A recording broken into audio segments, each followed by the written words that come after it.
5.10 home game. Okay. In Florida? Really good home game. First time I played it. For about 2,200 effective. Okay. Folds around to the cutoff. He's up about 10K. He's crushing the game. I feel like he's about to lock it up. He raises to 50. I have 10-7 of hearts on the button. Usually I would fold, but I chose to make a light 3-bet to 150. And I'm not sure about my sizing. I feel like people just never fucking fold to 3x size 3-bets. So I think I like 3.5 more. Okay. But I made it 150, and the big blind is an action player. He's a whale. He cold calls the 3-bet, which he does very frequently. It's a bunch of suited junk. Did you say in the big blind or the small blind, or in the big blind? In the big blind. Okay, big blind cold calls. Yeah. He cold calls, and then the cutoff calls. And the cutoff calls. So did you take this? Obviously, this is a little bit light, right? I mean, it's a 2-gapper. Right. Did you Did you decide to do this because you thought the guy was locked up and there would be decent amount of chance just to win it right there? Pre-flop? Yeah, I thought he was locking it up, and I had faith in my game in position, and I want to have board coverage when it comes just like middle cards on the flop. So like, it is light for sure.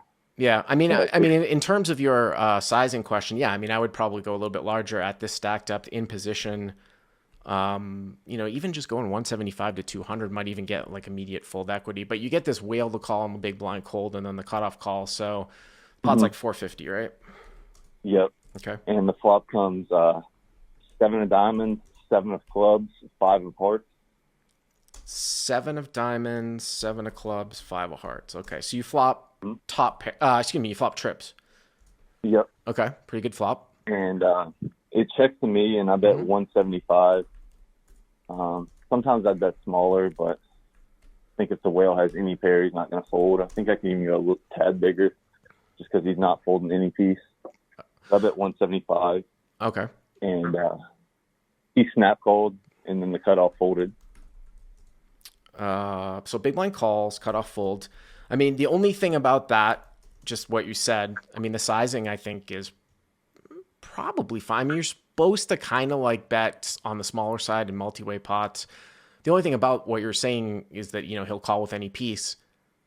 You've flopped so well, it's hard for him to have a piece. You know what I mean? Like, unless he's going to go down as far as like pocket deuces or something, because you block all the trip sevens. But okay, so you bet 175 big blind calls, cutoff folds. So now the pot's 800. Yep. Okay. And the turn comes a 6 of clubs. And it's not my favorite card because I think the most obvious draw, 8-9, gets there. I think that's the most obvious draw. But he chooses to lead out into me for 300. He leads out at you for 300. Okay, so big blind leads for 300. So, right, 8-9 is a gut shot. I mean, open-ended would be like 6-8, which is paired up, but that would be, it's interesting here because sometimes when you look at in live poker, well, a lot of times in live poker, in the smaller stakes, especially this case, is that, it's more about the absolute bet size as opposed to like the percentage of the pot. I've talked about that many, many times. So I was kind of wondering how you interpreted 300 because it's less than half the size of the pot, but is that like a big bet? No, I didn't think it was a very big bet. I felt like it was a hand like pocket eights trying to name his price. So you never think that he turns a straight or like has a 7 himself? He could have a straight, but I think if I raise here, I'm only getting called by hands that beat me for the most part. So I mean, yeah, I mean, the other thing too is that obviously, it factors in that this guy is kind of, a whale, but the other thing is that, there's not a whole lot of draws on the flop.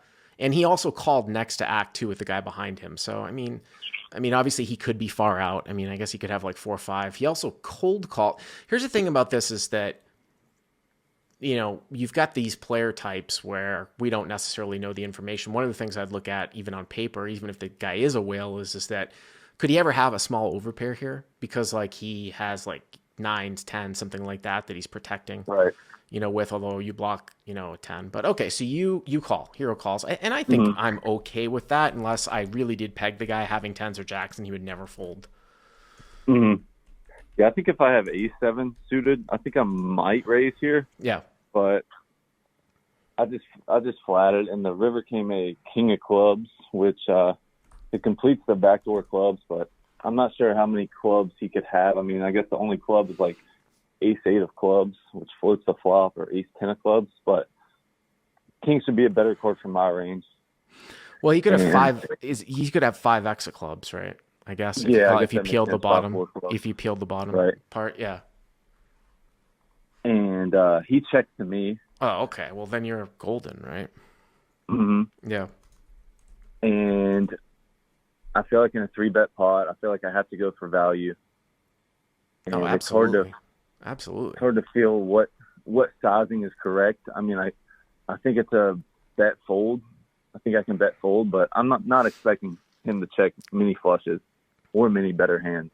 Yeah, I mean, this is part of the reason why you can bet so liberally here because, and I've always said this, and it's still true for the most part. I mean, until you start playing against some tougher competition, you're just not going to be check raise bluffed enough here to really worry about not betting to get blown off the best hand. Like, if you bet here and he check raises you, usually you're probably not going to have the pot odds to call, especially not even with a very good 7 that barely plays.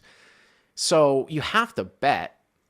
And I mean, the thing about this is that, I wish there was a front door flush draw on the flop, because if there's a front door flush draw on the flop, then, guys can convince themselves more that you've might have busted into a draw. Obviously the king 2 at the end, like if he does have 8s or 9s, it's hard for me to come up with a hand here that you're bluffing with as the pre-flop 3-better when you bet at the end. But I mean, and then of course there is another school of thought where if a guy is a spaz, you could bet super small to induce, like 200 or 300, maybe you get a crying call from something that wasn't going to call, that was a larger bet. But at that point, if you did get raised, I'd have to seriously consider calling if you were going to induce. But I definitely think a bet is in order here for sure. Yeah, for sure. And I thought about it for a while, and I bet 800. 800. Okay, so you took like a half pot size bet. Mm-hmm. Uh-huh. And I think it's a little bit big. I mean, I don't know if 8s or 9s or even 10s is like thrilled to call that bet, but I felt like I had to bet. So he hemmed and hawed and think about it for a while, and he called and he said, "You're good." So I tabled my hand, expecting to scoop, and he has 9-8 of diamonds. So he turned the gut shot. Right, he turned the gut shot. So I think that this is a pretty good example of how we have to think about sort of the efficiency of our bet, and it's Curtis, it's not just the fact. I mean, I think it has a lot to do with the river here too. Like, it would be one thing if the river was a 3, if the river was a deuce, even if if the river was a 4, 8s, but if the river was a 4 and he checked and you had a 7 and there was a one-liner out there to an 8 and you didn't think he was going to check an 8, but if the river was a deuce or a 3 or something, you know what I'm getting at in terms of the ragged cards, and he's a fairly recreational player, some of these guys just can't fold over pairs. So I think you could get away with that type of sizing. But when the river's a king and everyone thinks the preflop raiser's on ace king, I think it forces you probably to size down here to try to get called by worse. I mean, that's kind of my take on it. I agree, and then I can bet fold because check raise rivers are never really bluffs.